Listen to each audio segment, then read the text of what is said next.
గ్రామ అభివృద్ధి సంక్షేమమే కూటమి ప్రభుత్వం లక్ష్యమని ఎమ్మెల్యే బూర్ల రామాంజనేయులు అన్నారు. పెదనందిపాడు మండలంలోని పాలపర్రు, అన్నవరం గ్రామాల్లో అభివృద్ధి కార్యక్రమాలకు శంకుస్థాపన చేశారు. వృద్ధులు, వితంతువులకు ఎన్టీఆర్ భరోసా పెన్షన్లు పంపిణీ చేశారు. వైసీపీ వీడి టీడీపీలో చేరిన వారికి పార్టీ కండువా కప్పి ఆహ్వానించారు.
ఒకసారి చూడరా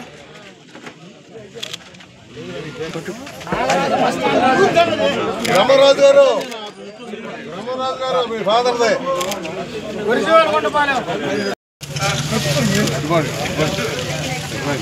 ఇట్లాంటి ఎంఆర్ఓ ఎండిఓ పక్కన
తెలుగుదేశం పార్టీ నారా చంద్రబాబు నాయుడు గారి నాయకత్వం, నారా లోకేష్ బాబు గారి నాయకత్వం, కమ్మసాని గారి నాయకత్వం, పల్లా శ్రీనివాసరావు గారి నాయకత్వం, వర్ధిల్లాలి బూర్ల రామాంజనేయులు గారి నాయకత్వం, వర్ధిల్లాలి బూర్ల రామాంజనేయులు గారి నాయకత్వం.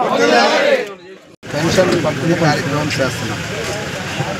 పెన్షన్ల పంపిణీ కార్యక్రమంలో గ్రామ స్థాయి నుంచి కాన్స్టిట్యున్సీ స్థాయి వరకు అందరూ నాయకులు కూడా విధిగా పాల్గొనాలి, ప్రజలతో మమేకం అవ్వాలి.